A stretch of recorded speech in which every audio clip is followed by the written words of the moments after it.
It was good. I had met a lot of awesome people, helped out a lot of people. Like you said, I was a person that hey, the one to make this money, what can I do, whatever. Absolutely. So Absolutely. I really tried to look out for a lot of my tenants back then. But the leadership and the knowledge that I gained in property management just really helped me to be the leader that I am in real estate. I got my real estate license in 2013, and once I got my license, I actually got into open a property management company. But once I received my license, I just realized how much we weren't knowledgeable about home ownership and credit and home equity. And I would get people to call and say, hey, Dwanna, I'm looking to buy a house.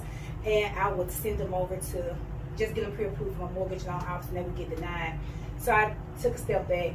I started taking lenders to lunch. Mm-hmm. I started taking credit repair people to lunch. So I learned as much as I could about budgeting, credit repair, mortgages, because I vowed, I was like, I'm not sending another person to a lender who would not be able to purchase a home. Right. So I just kind of ensured that my clients were ready to purchase, and just educating. A lot of times we think that you need to be in the house for 30 years in order to get equity off a house. So just educating us on what you can do with home equity now, what you can do with that money now, and just getting us to understand that your house is like a bank that you're putting about 20% of your income in every single month, and just showing them the difference, because we get so many people saying, oh, rent is the same as buying because you don't have the deed. So just educate my people on how wrong that mindset is, just trying to change the mindset. So let me ask you this. So, we're living in the social media age, and, a lot of people see realtors and they see a lot of these reality shows with people who are selling houses and flipping houses. And, of course, TV makes things look really extravagant. It makes it look exciting. It makes it look prosperous.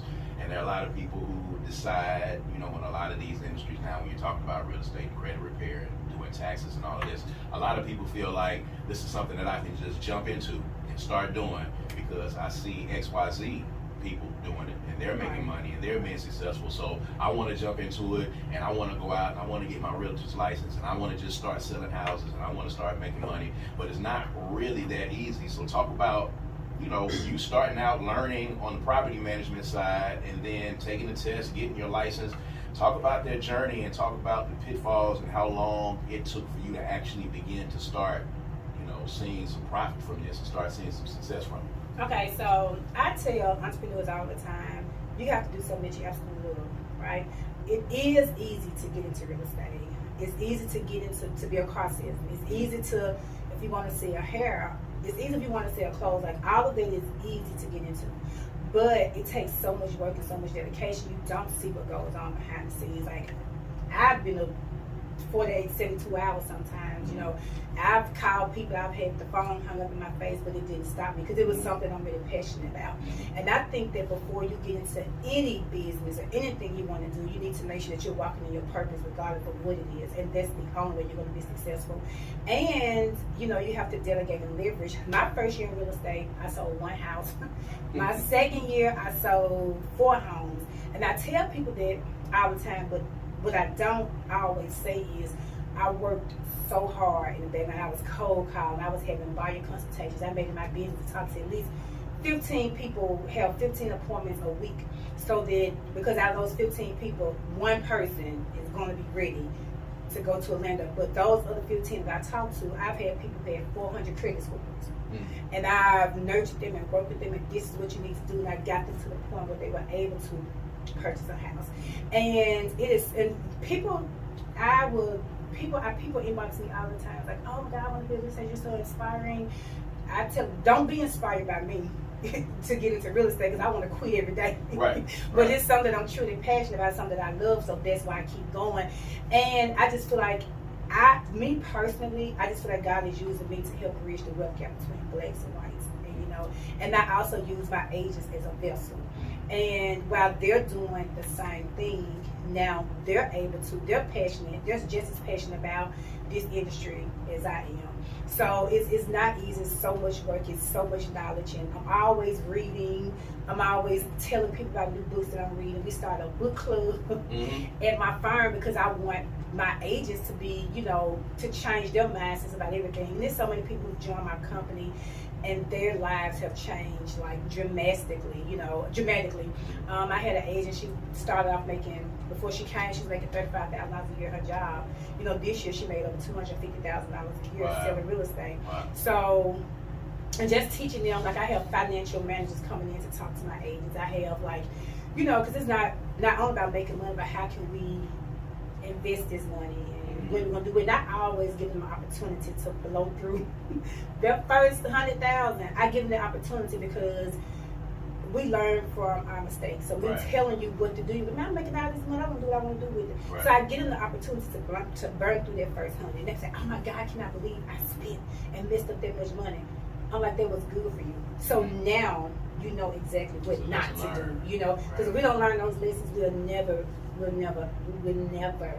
So we're gonna get to those lessons in a bit, but let's talk about building your team, building this agency. For any entrepreneur, we get a lot of people in here, and I talk to a lot of people that are trying to build successful teams around them. Right. So being able to get people who understand your vision and your mission around you, that understand the cause that you can get to work with you, is extremely difficult. So you started out by yourself and you have built this agency into the force that it is. You said you have now how many agents? I have like 76. 76 agents. So talk about that journey to get to 76 and talk about, the time that it took for you to get other people on board and get them to want to buy into, your mission and what you wanted to do.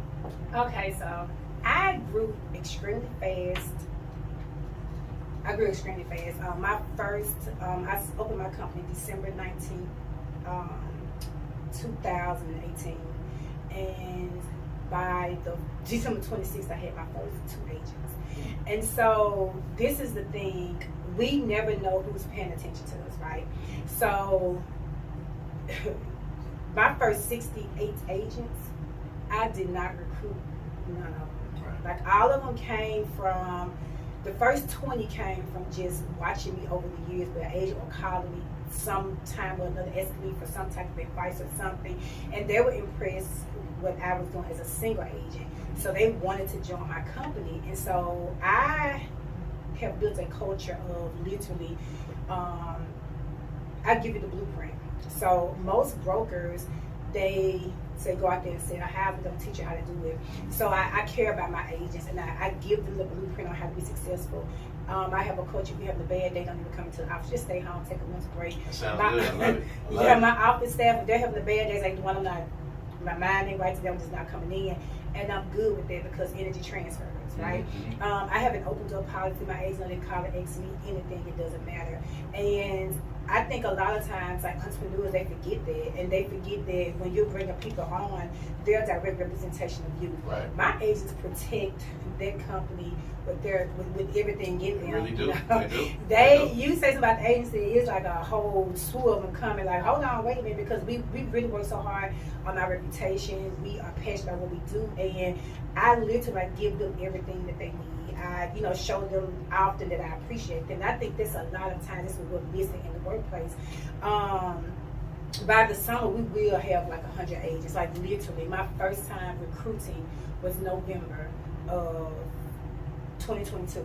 The week before Thanksgiving, I called like 5 people, 6 people. I met with 6 people. 5 of them ended up joining. The 6th one is coming. And so even by me just calling those 6, I didn't have to call anybody else, because when they join, it's like, oh my God, this place is absolutely amazing. You need to join this place. So what does it mean, actually, for those that are listening that might not understand, what does it mean when you get agents to come and join your agency? What's the benefits of being a part of an agency as opposed to being an individual? What's the benefits of just being a part of the collective? So in the state of Mississippi or anywhere, a real estate agent has to be under a broker in order to practice real estate, right? So however different brokers run their business, however. So, and the thing about real estate is when you're a real estate agent, 100% commission based. So whatever you make. There's no salary. And being under the brokerage, the real estate agent pays the broker X percentage of their commission check. So if you get $1,000, your broker automatically gets a piece of pie. I think that a lot of brokers, not only Mississippi but everywhere, they think that the agents need them. when in turn, for your company to be successful, you need the agents. And so we train our agents. So we're and a lot of companies, they lack training, they lack compassion. I was at a brokerage where the broker would walk down the hallway when he was speaking. I'm like, dude, I give you $25,000 a year of my money. You can't speak, you know. Right. And so they just kind of treat their agents like employees and workers, like, you know, they have this hierarchy. At the agency house, there are no big eyes and no little U's. You're going to get the training, we're going to feed you, you're going to be knowledgeable. We have agents who are our top producing agents that come in and they're teaching classes on, this is what I do to be successful. This is what I say when I'm knocking on people's doors. This is what my letters say when I'm sending letters out. These are what my meetings look like. These are what my body consultations look like. And because you're in agents that come in there getting out this information, it's like, are you being serious? Like, you're really telling me what you're doing to make $200,000 and $300,000 a year? And they're like, yeah, this is exactly what I do. So they're coming to get this knowledge, and nobody's like holding it to their chest, like, oh, I'm gonna be successful, I'm just gonna let you starve. Everybody's gonna eat. And like, that's the ultimate goal, to make everybody eat. If everybody's eating, everybody's happy. So let me get this straight, because I'm a numbers guy. So if I'm understanding what you're saying correctly, you know, you are getting a percentage of the commissions that all of your agents bring in. Correct. Okay. Correct. Okay. So like if they bring in, so we have like 2 different commission splits. So we have a 60-40 split and an 80-20 split. So if you're a brand new agent, you're on a 60-40 split. So if you make $1,000, which is a small, this $1,000 is not really like a real, it's more than that. Yeah. So what I'm gonna say, if you make $10,000, if you make $10,000, and you're on a 60-40 split, the company gets $4,000, you keep $6,000. And if you're on an 80-20 split, you make $10,000, the company gets $2,000, you keep $8,000.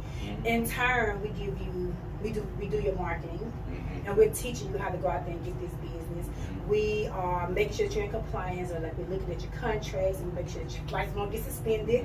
And so in turn, we're making sure that you're good and you're going to continue to get business. So we'll teach you how to continue to go and get business, so you can keep getting these $10,000 checks. And I have a cap, so I have like a $15,000 cap, or 80-20. So once you pay me $15,000, you keep 100% of your commission.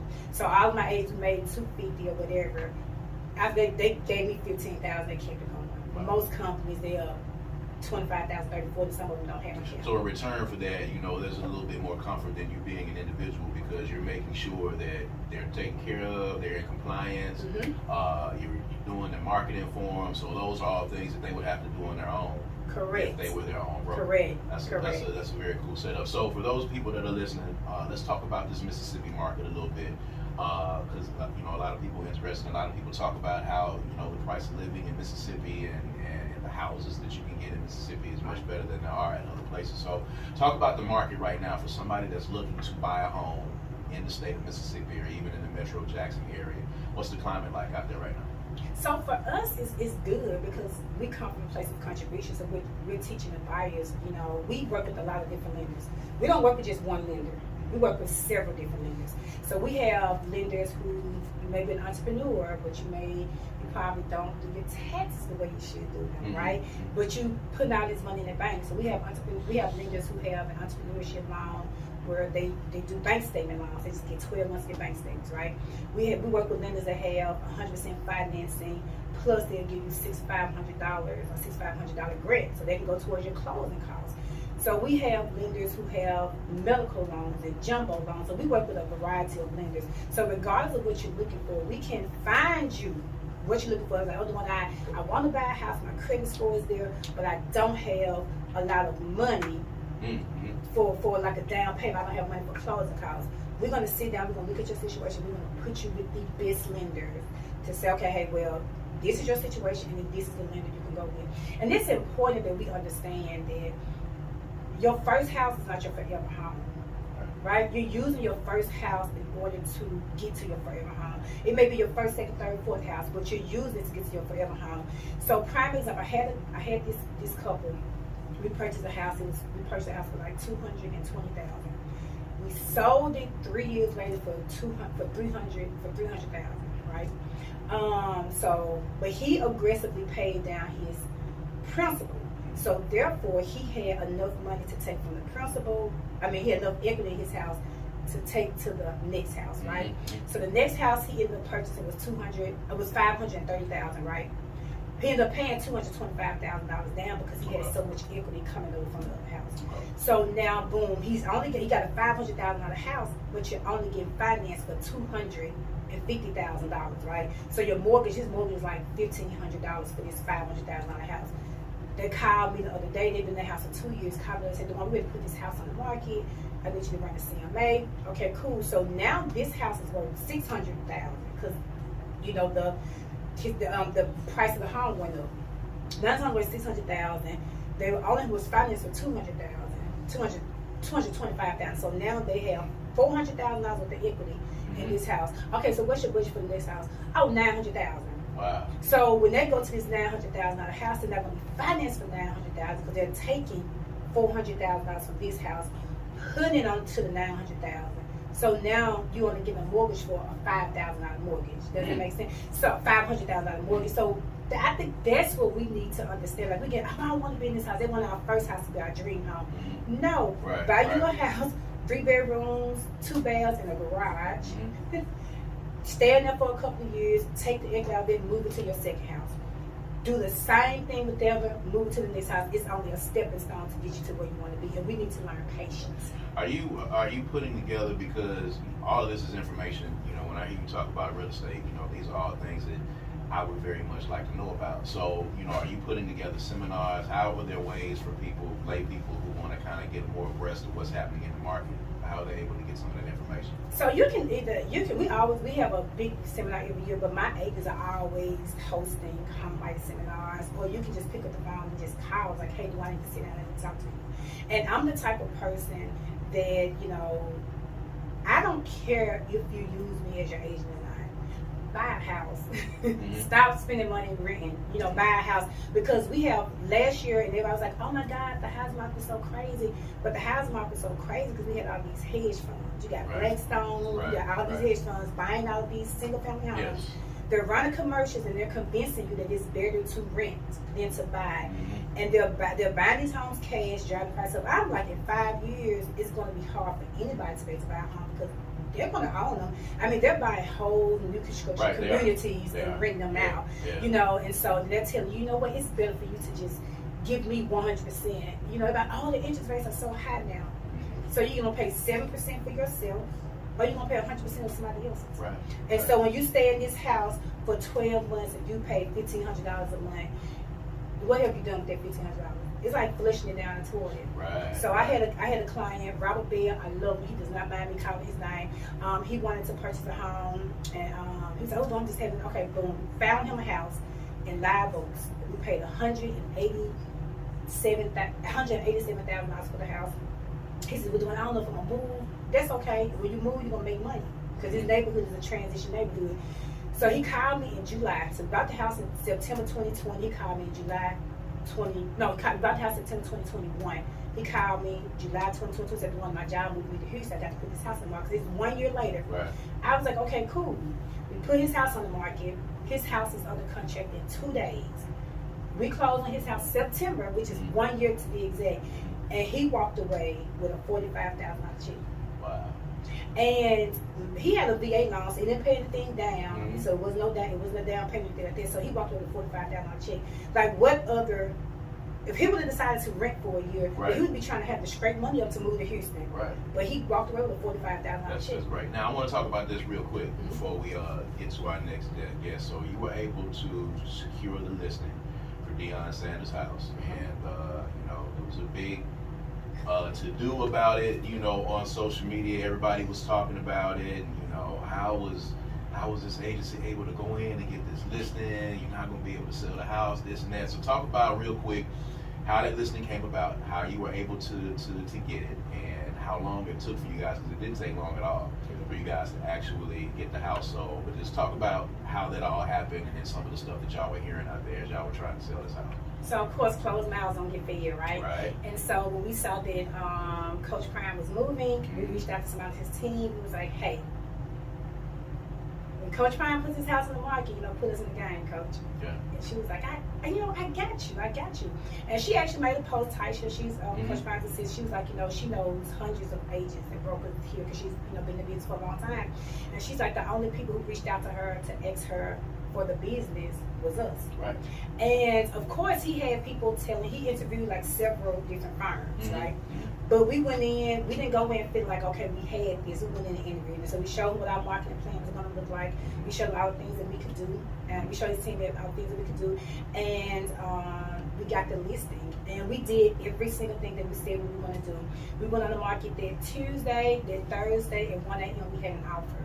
Wow. And we negotiated over the weekend, and I reached out to people like, hey, because we kept his stuff private, because he still had, at the time, had a lot of his, all of his personal stuff was still in the house. So we just kind of like, I reached out to people like, hey, your client wants to look at this house, and to go ahead and look at it because I got an offer.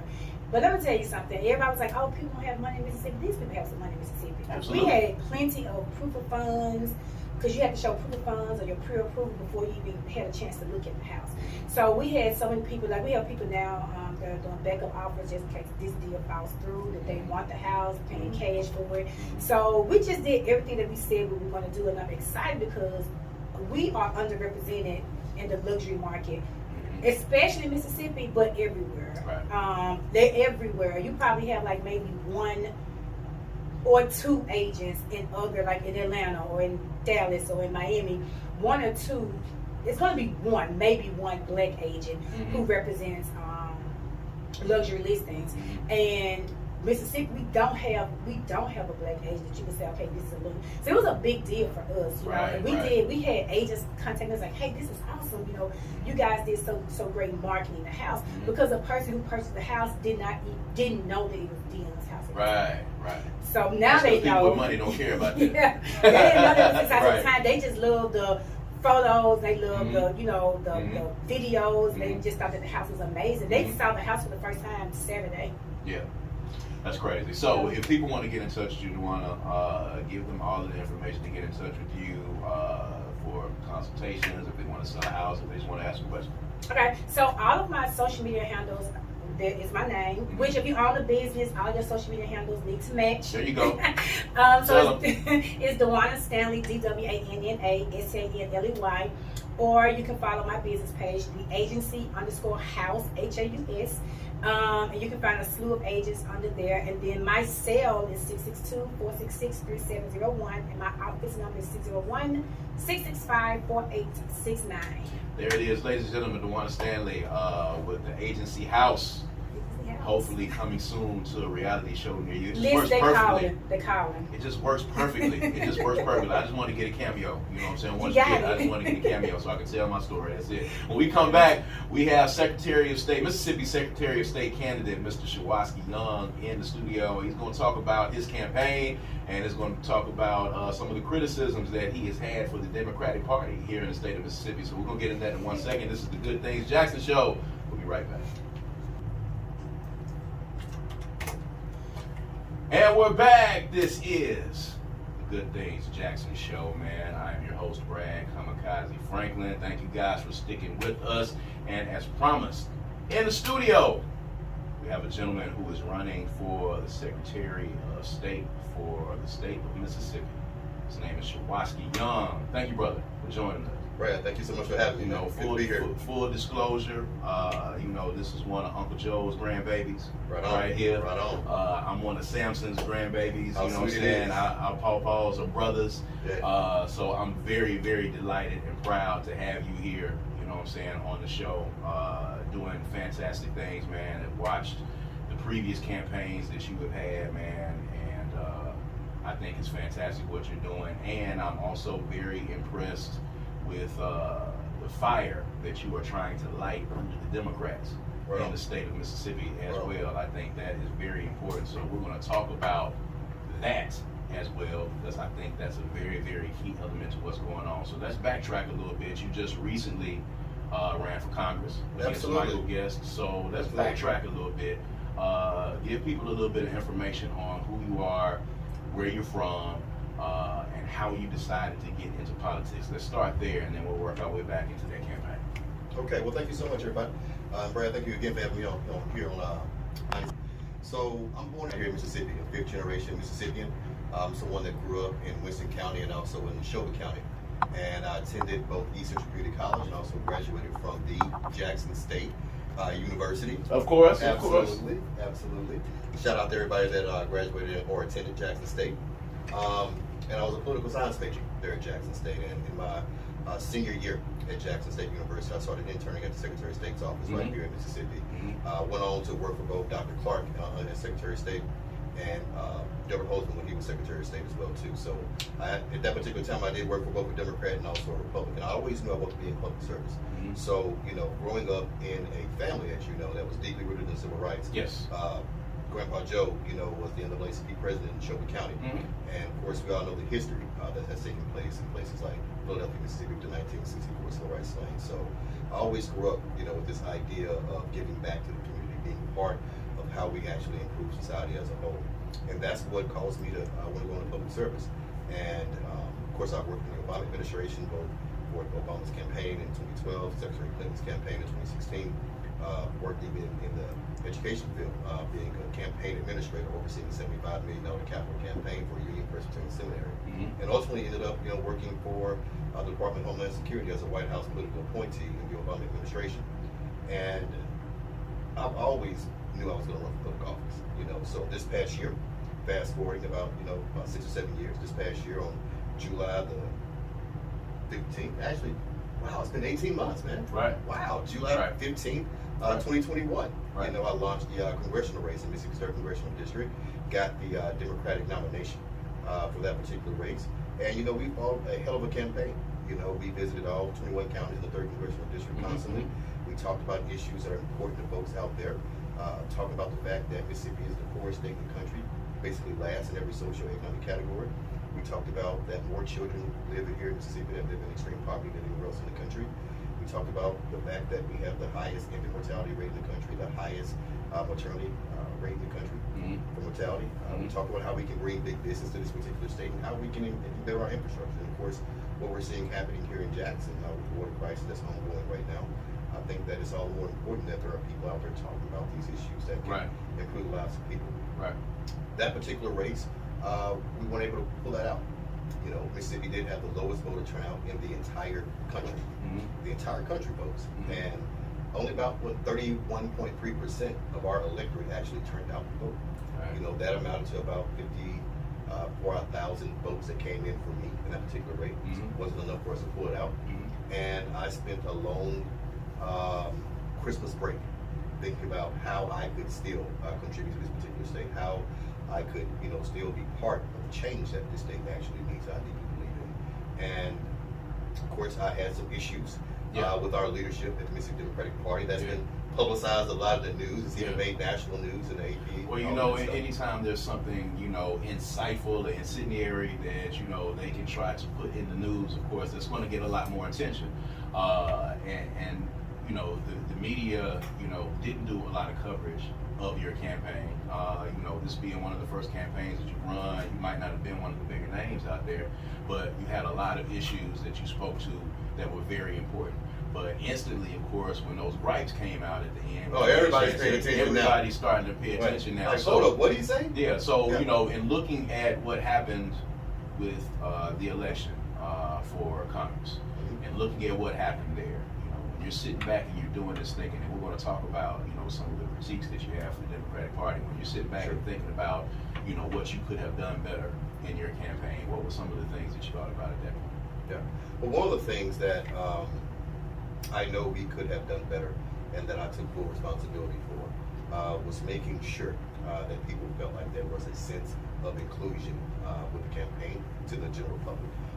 At that particular time, I thought that we worked hard hitting that more so than ever before, but at the end of that campaign, and talking to a lot of different people, heck, I was just at Trinity United Methodist Church in Brandon yesterday with the concerned citizens of Rankin County, which is an amazing African-American group that has come together over the past years that do amazing work in this area. And that's something they told me they wanted to see more in the last campaign was me going to a lot more black churches here in Mississippi, particularly in Haus County and Rankin County, but also for this race, it'll be all 82 counties. Right. And we did visit some churches, don't get me wrong. We know the church is a cornerstone of our community. So that was one thing I would have liked to see us done more. And that's something that I've already started in this campaign before the qualifying deadline even hits on Wednesday. It's making sure that we are in more black churches, making sure that we are in more black events, making sure that people understand that I understand who my base is, which is the African American community here in this particular state. Right. And that's just the bottom line. Right. You know, so that's something in this particular race that we're not going to let happen again. Right. The other thing that I think that we could have done a heck of a lot better in is making sure that we were listening to people right here in Mississippi more. You know, oftentimes when you're going out there, you're running a national race for Congress. You have all these people that are all around the country that want to come in and be part of what you're doing. They want to do it to make money. Most of the time, they want to do it to put you on their website as one of their particular clients. And so when victory happens, then hey, they can take credit for that. Absolutely. When victory doesn't happen, it's they still make money. They're not culpable at all. Right. Yeah. What was it that John Kennedy said? Victory has 1,000 fathers and failure is but an orphan. Right. So it's that particular perspective as well too. So it brings me back to how can we be better next time? How can we make sure that we're running up and down the ticket together? And that's why I'm so excited about this particular race. Brandon Presley's now going to be announcing for governor. I think it just came out about 20 minutes ago that he's going to be giving a Democratic response to President Biden's State of the Union. So the country is paying attention to Mississippi in 2023. There's national organizations such as the Democratic Association for Secretary of States that have already expressed their interest in helping fund my campaign as well too for Secretary of State. And those are our two top highest office. I think we just had somebody announced for Lieutenant Governor. I'm not quite sure who they are, but I've spoken with Brandon on many occasions, and we're together in our messaging. We're together about the path forward for the state. So we'll be doing a lot of stuff together. So, in speaking about what can be done better, after the campaign was over with, of course, called a press conference and saw a couple of news articles where you were running down some of your gripes with the Democratic Party, some of your grievances, some critiques, some things that you thought could be better. I think at the end of the day, I think all of us here have kind of scratched our head a little bit at what's been happening on the state level with the Democratic Party for a very long time. I know I have through a couple of gubernatorial campaigns, just not understanding what the plan is, not understanding what the mission is of the Democratic Party. So when you look at things that can be done better, what was the basis for your critique, and what are some of the things that you feel need to be done to better this Democratic Party in the state? Look, we have to be proactive. Number one, candidates who, regardless of how good those candidates are, look, they need a state party in place to help echo that message, to help rally Democrats together, to help invest on the ground efforts, and even advertising and things of that nature.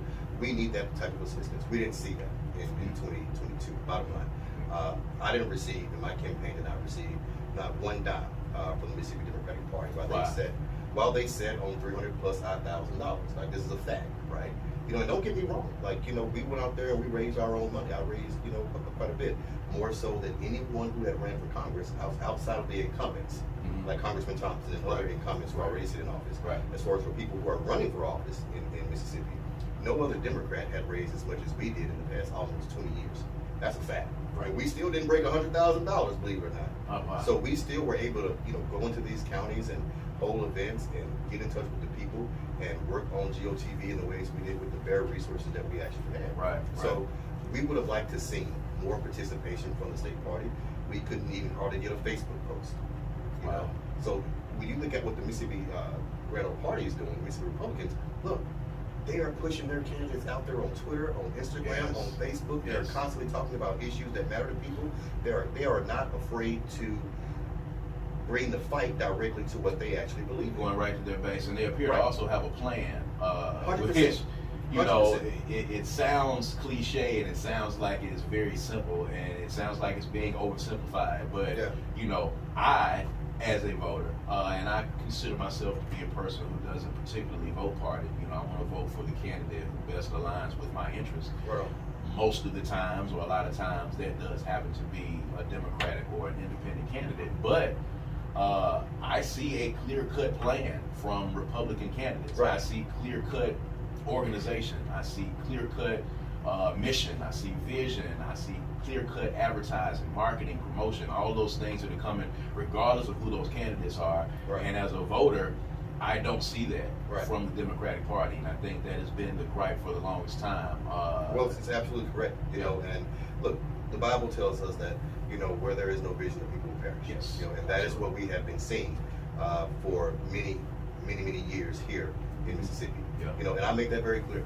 And of course, when that particular instance was put forth, you know, no response came. You know, and it didn't need to come to just me. It needed to come to the people. Mm-hmm. You know.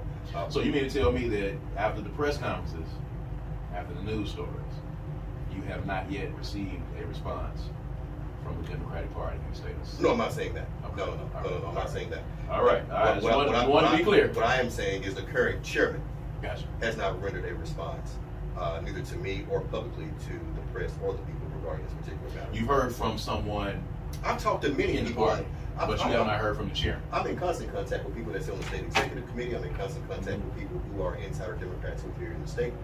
That's how I know there was an appetite for the words that I spoke, and also not one of them in all 82 counties that I spoke with, and that was quite a few. You couldn't count them on both hands or feet. No one ever said, Shuwaski, we don't agree with you, or Shuwaski, we don't think that what you're saying is entirely true. In fact, it was quite the opposite. What they said was, hey man, we really agree with you. Geez, we just wish you would have put it out there for everyone to know. But that's exactly what we needed. Okay, and now, you know, you see more people that are coming up that used to be part of these Democratic splinter groups that are now coming together with folks like the Mississippi Alliance for Change, which is started by a wonderful person named Brittany Gales, who, and also with her husband, Jade, and other folks like myself and people who work with her on that particular executive committee that put together a great organization of almost 300 plus people now, black, white, all over the state, male and female, that are coming together, that are doing the work that the Democratic Party should be doing. Now, we'll say to our own party's positive points. We have a new executive director at the Mississippi Democratic Party, a guy by the name of Andre Wagner. He's doing an outstanding job. And he's been on, I believe, since the latter part of November. So from April, I won't say about April, from April of 2022 to November of 2022, there was not even an executive director in place at the Mississippi Democratic Party. So imagine that. You have congressional races going on all over the state. The first time our state has ever seen all black congressional nominee candidates. Made history. And nobody already talked about it at a national level until after it all was over. So, you know, we're in a place right now of rebuilding. We're in a place right now where the folks who are running for office at the top of the ticket, folks like Representative Kiefer Stamps, who's running for Public Service Commissioner, folks like myself, who's running for Secretary of State, folks like Brandon Presley, who's running for Governor. Look, we're going to be on the same page. You know, we're going to make sure that we're turning out votes. We're going to make sure that we're on the same messaging. We're going to make sure we're talking about Republican corruption. We all know that over $100 million was stolen from Mississippi with this welfare case. Absolutely. I spoke about that in my announcements on the Capitol steps on the 10th. We tweet about it and talk about it right now. We're going to continue to bring the fight. What do you think, if you had your way, because I want to talk about the appeal of getting younger people to run for office, but if you had your way right now, in a way that the Democratic Party could be more appealing, in a way that the Democratic Party could be a little more effective right now in the state of Mississippi, what would those ways be? Well, number one, we have to move the old guard thinking out of the picture. We thank them for their service. We need their historical knowledge of the state. But the way in which we operate, and the way in which we execute, and the way in which we invite people into our particular party has to change. Look, those folks who are white want to be able to trust black folks. Those folks who are black want to be able to trust white folks. But if we have folks within the party that somehow make that difficult because of past bad behavior or blood between them, then you cannot bring people into the party who are younger, because they don't want the biggery. They don't care about race. They don't care about your sexual orientation either. Right? So those are just facts. We have to be able to practice what we preach. If we believe that women should have the right to choose, then that's what we need to be able to believe across the board. And believe it strongly. And believe and hold for it, right? If we believe that race shouldn't matter, then it has to be on both the African American black side and also the white side. If we believe that honestly and truly we need Medicaid expansion, we need to be able to create jobs. We need to be able to make sure our infrastructure is taken care of. It shouldn't matter if you're in Jackson, that's a black red city, or you're in Flowood or Brandon or somewhere like that. So why the Secretary of State's office? You ran for Congress. So you went in, you did some soul searching after the last campaign. And you came out and you said, okay, now I think I want to eye the Secretary of State's office. Why that office? One is what I'm going to be best at. You know, I'm a community organizer at heart first, you know, and I believe in voting. I believe in empowering people with the education they need to make a conscientious decision about who is representing their interests and also what those specific offices across the board actually do and represent. All right. I started my career out at the Secretary of State's office. I've worked in the Public Lands Division. I've worked in the Election Division. I've worked in the Education and Publications Division of the Secretary of State. I've worked under a Democrat and a Republican. So you know it intimately. I know the office intimately. Yes. Right. Right. The people that are there right now know me. Right. And I can tell you, they like me. Okay. Because I like them too. Right. And that's where it starts. Absolutely. Yeah. I made it very clear on the Capitol steps that look, some of those folks are going to have to stay because I trust them. It's not going to matter to me that they're Republicans. Right? It's not going to matter to me that they are Democrats. Right. What's going to matter to me is how much I know that they love the state and how much they love the work. The second piece, we have we have a voting system in our state that needs to change. Right? We need early voting in this state. That's not going to happen with Republican leadership. We need increased online voter registration in our state. That's not going to happen with Republican leadership. We need to make sure that it's easier for people to vote and more to be more informed about the vote. That's not going to happen with Republican leadership. We need to make sure that those folks who are like Brett Favre, right, that are bringing forth these charities, that are stealing money, by the way. I just want to be clear on that. 100% stealing money. That wasn't Shuwaski saying that. That was Kamikaze saying Brett Favre. And I agree with him 100%. Stealing money. Endorsed by Shuwaski Young for Mississippi to say that. Absolutely, they're stealing money. Yeah. And I said that on the Capitol steps. That's what, if I'm elected, the first thing I'm going to do on day one, I'm going to sit down with the FBI. I'm going to sit down with the United States Attorney for the Southern District, and I'm going to sit down with everyone else involved in the state legislature that can bring forth and bring houses, and we're going to get answers to this particular question, but we're going to open up a federal investigation. That's what needs to be done. 100%. So, you know, bipartisanship is a very important thing if you're trying to get things done. And you talked about, you know, if you're able to, to win this seat, keeping aboard some of the people who are even Republicans that are inside the Secretary of State's office. Sure. So we're talking about working across the aisle right now. We're in the midst of a legislative session right now where it appears that the majority Republican legislature that we are actively working on turning the clock back in the state of Mississippi. Whether it be what they're trying to do with the third-party water system in the city of Jackson, whether it try to be what they're doing with health care and Medicaid, whether it be what they're trying to do with critical race theory, whether it's what they're trying to do with the Capital City Police and the CCID, it just appears that the Republicans are intent on turning our clock back to a time before now. When you talk about working across the aisle, how do you propose to be able to do that when it appears that, those Republican folk in Congress, are not interested in working together in any shape, form, or fashion? No, we have to, number one, we need folks who care deeply about these issues to try and vote. Bottom line, right now we have a close to 48% minority representation in this state. When you talk about just African Americans or black folks, you're talking almost 41% black voting age population. When you throw in the Filipino Americans, Hispanic Americans, Indian Americans, when you throw in folks of mixed race, when you throw in all those particular things, we're almost at 50% before we even talk to one independent voter, before we even talk to a Republican. That's number one, so we need to be able to vote. We have the power to win here, and that's why people are paying attention to this state in 2023. Number two, look, there's no way I would ever believe that every Republican sitting over there on Mississippi Street Capitol is a bad person. Right. I mean, I just maybe disagree with their politics. Right. Exactly. Bottom line. Right. There are some folks in there that probably want to get some work done. Those folks that we are able to work with, we will. But they will have the gamut of running the state legislature if we don't fill those seats with Democrats, both in the House and also in the state Senate. The state has had a horrible time on the Democratic side finding folks to run for these seats to challenge Republicans. And if we're not able to control the votes in that particular House or Senate, then we don't have to worry about whether or not CRT is going to be taught. We don't have to worry about if women's rights are going to be protected here in Mississippi. And we don't have to worry about if Medicaid is going to be expanded, because they're not going to allow it to come to the floor for a vote. There you go. And even when they do bring it to the floor for a vote for something like Medicaid expansion, they're going to privatize it. Yeah.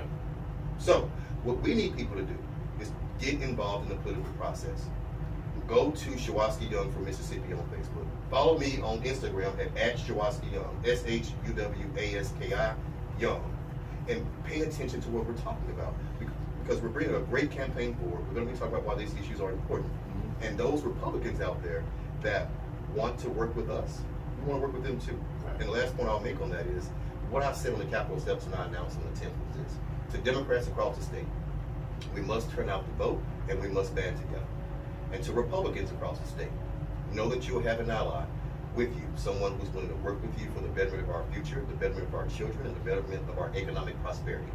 That is the line that I put forth with Republicans, and that's also why I'll be on places like Super Talk Mississippi on tomorrow. I go into Republican circles, and believe it or not, a lot of folks know this That as is the well. most Republican of circles you can go into. You can't get any more Republican than Super Talk Mississippi. Right. I've had many conversations with Gerard. You and have. Yeah. Yes, you have. And we go toe to toe over there. Yeah. And I have their respect and they have mine as Mhm. well. We may not agree politically. Mhm. I think it's also funny what folks would also say is that, last year after this election was over, the Republicans actually tried to recruit me to run on their ticket. Wow. That's what they do in Mississippi. When they see you as someone who is a challenge, they try to come buy you off. And you see that happening all over our state, like what you see that with folks in the coast. Mhm. Look, the Republicans right now, and it's the problem with Democrats as well, Mhm. they have a minority outreach program that has launched in Mississippi just a few months ago. They have a building and everything. They are putting money behind minority candidates, black women, black men, and Hispanic Americans, Mhm. to run on their tickets, both at the state level, at the federal level, all the way down to constable and sheriff. And what we have to do as Democrats is invest in African American communities across the state. We have to invest in women across the state. That's the only way we're going to be able to keep up. Yeah. If not, Let me ask you this question. So, we're in this day and age, social media age. There are a lot of young people who are absolutely cynical, Yeah. huge cynics of the political process. Yeah. They don't feel like the political process is worth their time. They don't feel like it does them any good to vote. They feel like, for the most part, all politicians are on the take. They don't see things changing, and these are particularly kids that you're talking about in urban areas and in inner cities. I talk to a lot of them, and they say it doesn't matter whether it was George Bush, Bill Clinton, Barack Obama, Donald Trump. All those presidents have been in office, and my neighborhood still looks the same. Right. All of these senators have been in office. My school still looks the same. Nothing is different. Why should a young person be involved? Why is it important for them to be involved in the process as a voter, or even getting involved as a volunteer, Sure. or as a candidate? What should be their motivation? number one, we live in a state where people fought and died and were terrorized, even to this day in some instances, for the right for us to be able to vote. They want us to believe that your vote does not matter. When you are disaffected by the political system, then the other side has already won. The people who are the haves have already won, and the have-nots will never have.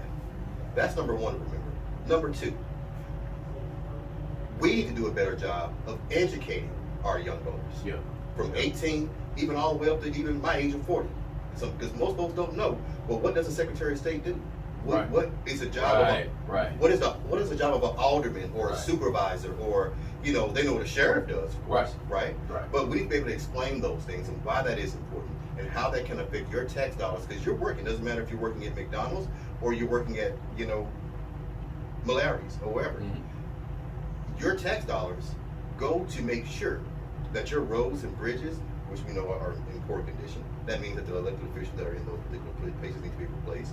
You have a voice in saying that. Yeah. And if you don't get involved in the political process, then your tax dollars are just basically going to someone else's opinion. There it is. And it also gives you an opportunity to be involved through what we call the social contract here in this country. Mm-hmm. We are duly obligated as tax-paying citizens to take part in our political process. Right. But when folks are told that they don't matter, when law enforcement is treating African American men and African American women and brown and black folks all across the country like they don't matter, then we are disaffected by the community. Right. We can put that in check if you are involved in the political system, because then it's representation in numbers at that point, and also making sure you have people that are in office that are going to represent your interests. There you go. 100%. So I'm gonna give you 30 seconds to give your quickest stump speech that you can give. You got 30 seconds to explain to people why they need to vote for you for Secretary of State, and at the end of that, give them the contact numbers again. Absolutely. So my name is Shuwaski Young, everyone. I'm running for Mississippi Secretary of State here in the 2023 election, and I'm asking for your vote and an opportunity to earn your vote, because I want to make sure that Mississippi is better. I want to make sure that our voting process is better. I want to make sure that our businesses are coming to Mississippi, that are going to stay here, and that are going to cause you not to have to leave the state in order to actually make a decent living for your family. I want to make sure that you're represented And I've been someone with an entire career that has always been committed to public service. I put you before me. And I want to make sure that you understand that you matter, and that if elected, you have somebody in office who cares and that loves you and loves our community. So, over the course of the next couple of weeks and months, we're going to be across Mississippi. We need your help. We need your support. And the best thing that you can do today is go follow us online. Go follow me online. If you're listening out there, go to Facebook and follow Shuwaski Young for Mississippi.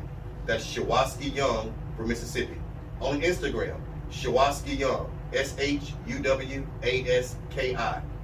Last name is Young, Shuwaski Young. On Twitter, it's the same thing, Shuwaski Young.